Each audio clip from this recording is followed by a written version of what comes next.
السلام عليكم ورحمة الله وبركاته. النهاردة رحت لجدتي وانا زعلانة جدا. السلام عليكم يا جدتي. عليكم السلام يا حبيبتي. عايزة اسألك عن والد صاحبتي، جاله السكر، يعمل ايه؟ هو ايه السكر ده؟ هو حاجة وحشة قوي ولا حاجة حلوة ولا ايه بالظبط؟ هم خايفين قوي. عليكم السلام يا حبيبتي. السلام عليكم ورحمة الله وبركاته، والصلاة والسلام على أشرف رسل الله.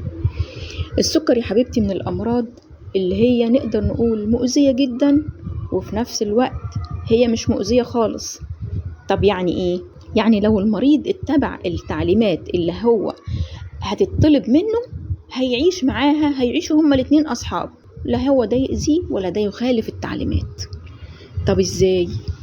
أولا السكر المفروض ان هو بيكتشف ممكن من الشخص نفسه، يلاقي نفسه بيخش الحمام كتير جدا، حتى لو كانت الدنيا شتاء حتى لو كانت الدنيا صيف ما بتفرقش، فبيخش الحمام كتير جدا. طيب وايه تاني؟ ودايما عطشان وريقه ناشف، وبيحاول بيبص يلاقي نفسه بيخس من غير اي حاجة خالص.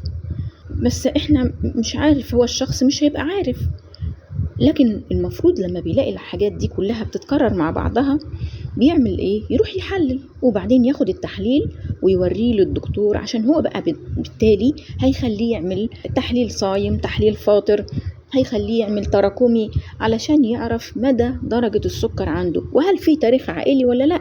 لان لو في تاريخ عائلي يبقى الشخص لازم يحرص ما ياكلش سكريات كتير، ما ياكلش نشويات كتير، لان النشويات في الجسم بتتحول برضو لسكر.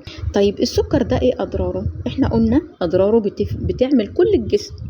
يعني لو واحد مثلا عنده سكر وما بيهموش بقى، بياكل حلويات وبياكل كل حاجة ومفيش اي مشكلة عنده، اولا بيأثر على السنان، هتبص تلاقي اسنانه بتتخلع، هتبص تلاقي ضوافره بتوجعه وصوابعه بتوجعه، وما بين الصوابع يجي فطر، والفطر ده يسبب له هرش وحرقان، وفي نفس الوقت احيانا صوابعه بتورم، وكمان لما بيجي يقص ضفره ممكن يعمل له القدم السكري. يعني ايه؟ يعني تبص تلاقي الضفر تعبه جدا، وفي نفس الوقت ممكن لا قدر الله يضطر ان هو يقطعه لو حصل ان صباعه كله وجعه. طبعا الاول بيبقى في شيل للضفر او ان الصباع كله نفسه يتأثر بالسكر. كمان نظره بيضعف، ممكن يجيله مية بيضة، فبالتالي مية بيضة يعني اعتمام للعدسة، يعني الرؤية عنده تبقى مش واضحة كويس خالص.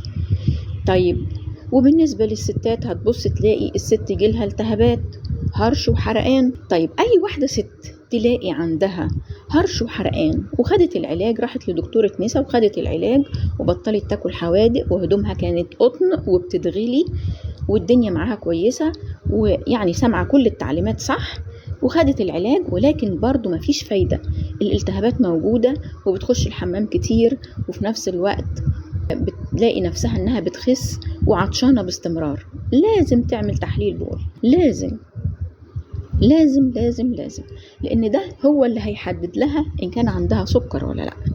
ولكن نيجي بقى للجانب المشرق، ان احنا ممكن بالسكر ده ان احنا لو سمعنا الكلام كلنا خضروات كتير، كلنا سلطة كتير، كلنا الخضار كتير، يعني خضار ممكن ناخده بالمعلقة، ممكن في اليوم كله مثلا ناكل رغيف، ناكله ممكن نص في الفطار ونص في الغداء، وبعدين طول اليوم يا اما بناكل خضروات يا اما فاكهة، اللي هي نبعد عن الفاكهة اللي فيها السكريات زي العنب والبطيخ والتين والمانجا، الحاجات دي كلها نبعد عنها. ممكن ناكل مثلا تفاحية، برتقانية، الحاجات دي هتبص تلاقي انه السكر بقى منتظم. طبعا مع العلاج بتاع السكر ما نسيبهوش، العلاج مع مراعاة ان احنا هناكل خضار وفاكهة اكتر وايه، ومش هناكل لا عيش ولا سكريات، بالتالي هتبص تلاقيه بقى كويس. وان شاء الله والد صاحبتك يبقى من الناس اللي بتسمع الكلام بتاع الدكتور، وان شاء الله ما يحصلوش اي مضاعفات من المضاعفات اللي احنا قلناها، وبالتالي ان شاء الله هيبقى كويس. وان شاء الله هقول لباباكي يروح يزوره علشان يطمن عليه، وان شاء الله يكون كويس ومفيش اي حاجة. ما تقلقيش يا حبيبتي، وقولي لصاحبتك هي كمان ما تقلقش. الف سلامة عليك، مع السلامة.